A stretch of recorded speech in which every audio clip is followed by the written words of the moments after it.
We are back, and we are joined now by Rachel Nolan, historian of modern Latin America, professor of international history at Boston University, author of Until I Find You, Disappeared Children and Coercive Adoptions in Guatemala. Rachel, thanks so much for coming on the show today. Thanks for having me. So I'd heard, of course, about the disappeared children in Guatemala and the extent to which that occurred.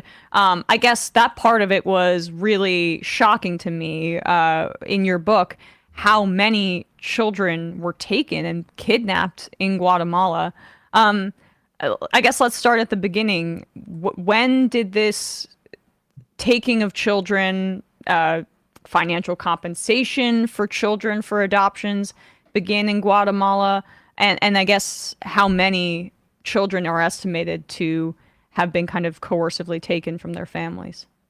Great. Thank you for having me. And yeah, this is a really difficult topic. And I've always been surprised at the extent to which it's not known in the US, especially since so many of the children who were adopted came to the US.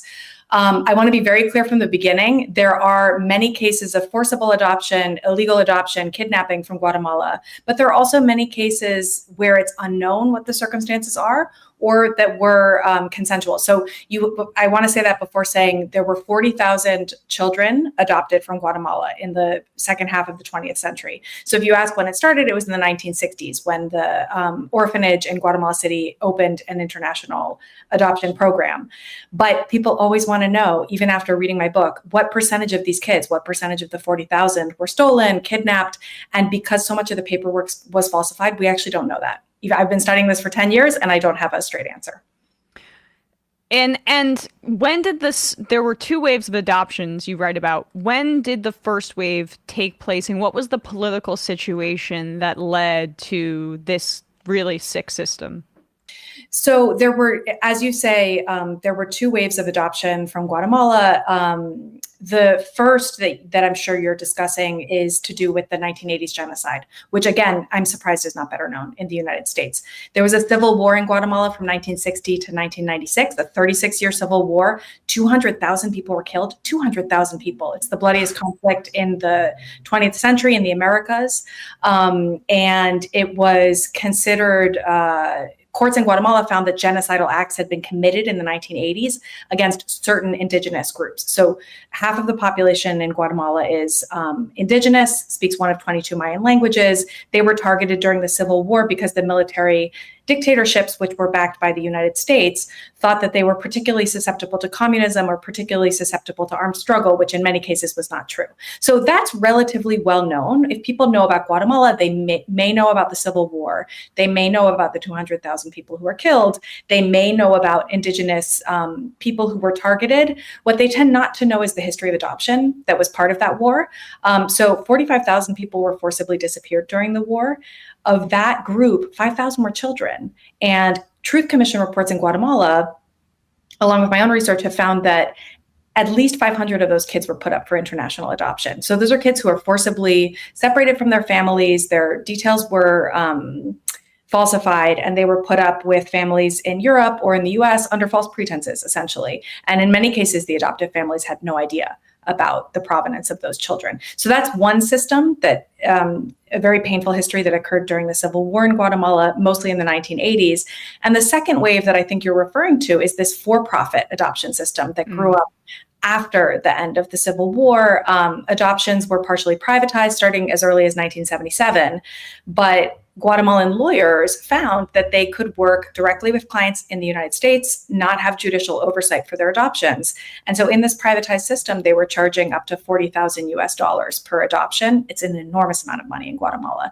And so what you ended up creating in Guatemala was incentives for trafficking children, incentives even for kidnapping in certain cases, for children who ended up in homes, mostly in the US in that instance. So the first wave, many of those children ended up in Canada or Europe or the US. And the second wave, most of the Guatemalan adoptees ended up in the US. And we obviously know about the United States' involvement in the 1954 coup. Is it 54? That's right. 54 coup in basically overthrowing a left-wing government, as the U.S. did throughout Latin America. What was their role, if any? I mean, it doesn't even need to be governmental, but what was like America's role in some of these adoptive systems? Well, it was demand for children from the global south. So after Roe v. Wade in the United States, there were fewer children who were available through the domestic adoption system. So you saw what had previously been families looking to domestic adoption turning abroad. And in some cases, that was not bad, right? There were needy children in orphanages abroad. And then in other cases, the adoption market, especially once it became commercialized in the 1980s and 1990s, hooked into some of these earlier patterns of destructive behavior of the United States in places like Latin America or Southeast Asia. So it's really frustrating to read the file, I mean, devastating really, to read the adoption files talking about what in Spanish would be disintegrated families, women who couldn't care for children, women who had no income. And these are even in cases that were not trafficked children or not, the children who were put up for adoption through war crimes, but just normal adoption cases from the 80s and 90s. And you read about disintegrated families and think, wait a second, I know the village that they're talking about. That was a village that was targeted in, U.S. supported attacks by the military government.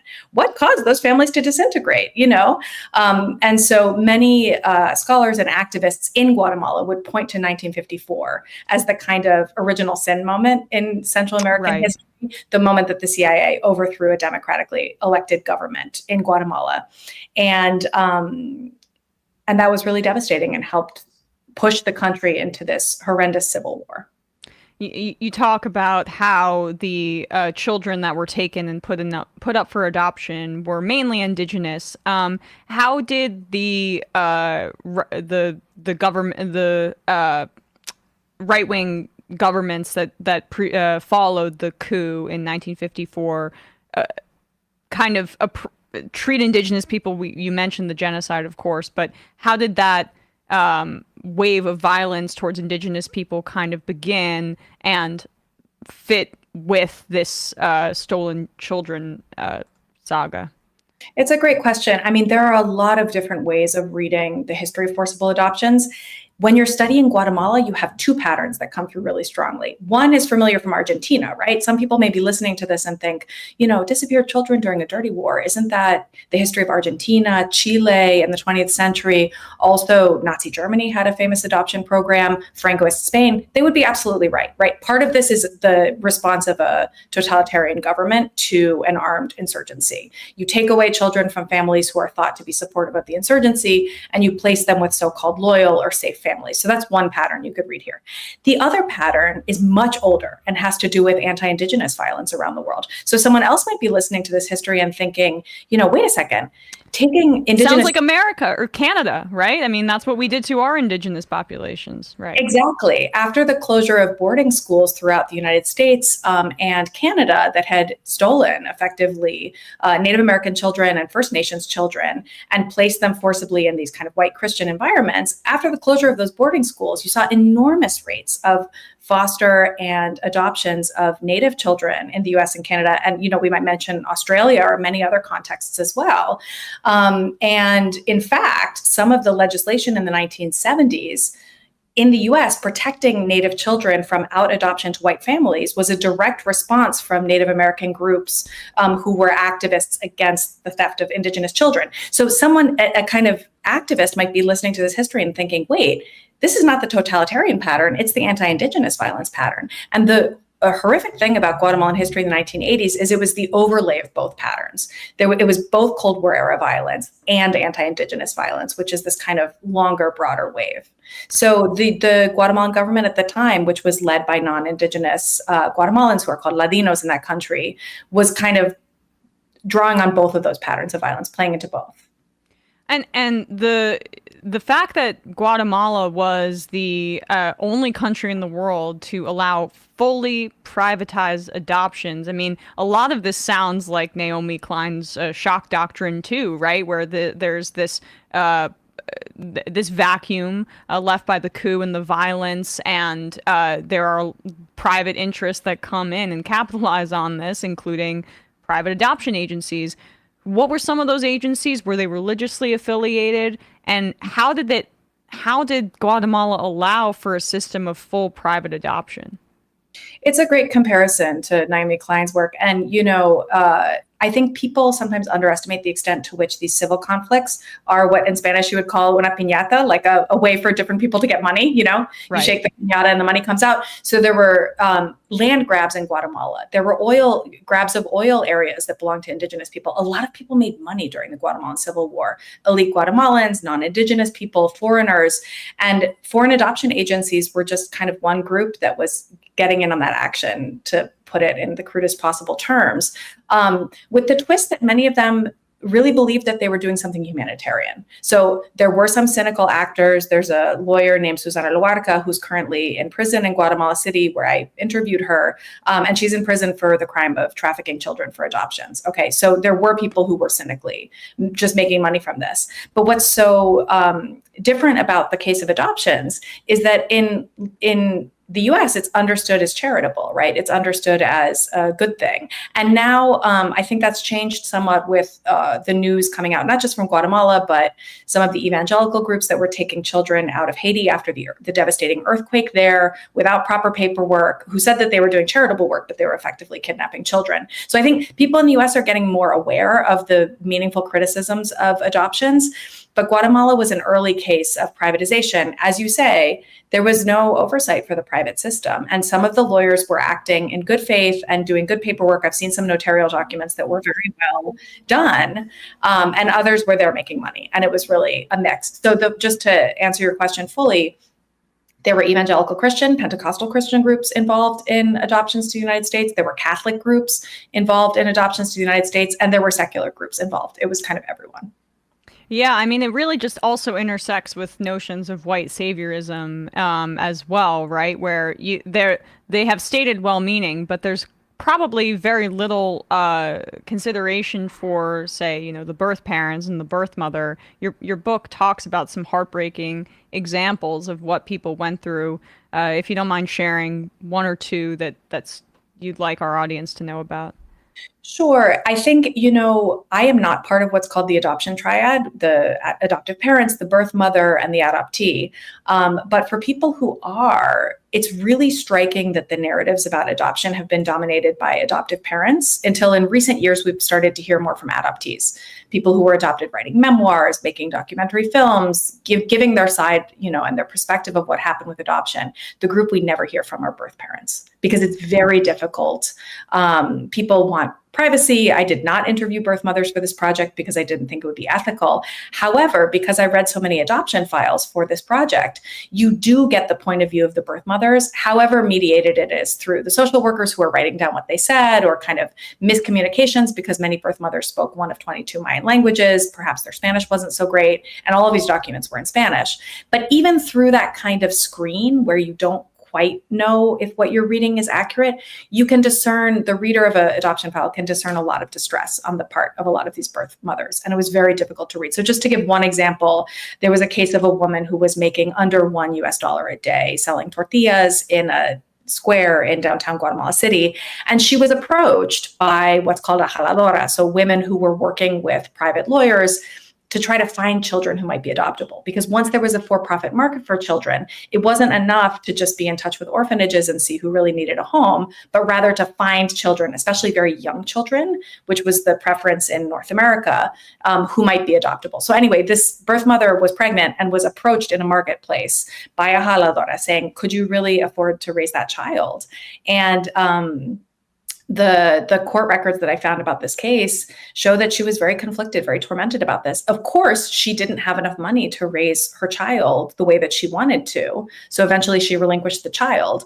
But that kind of story or that kind of case really shows how incomplete the idea of consent might be, because this woman gave legal consent for the adoption. So that is a legal adoption. However, what were the circumstances in which she was living? What were the historical reasons she was living under those circumstances? That needs to be taken into account too. Lastly, how do you see this as connected with, say, family separation policies by the Trump administration and other kind of draconian immigration border policies by the United States? Is it a continuation of that, or was that just separate abject cruelty? It's not separate, and neither is it a perfect continuation. I started working on this book living in Guatemala City in 2014 when the so-called unaccompanied minor crisis was really beginning.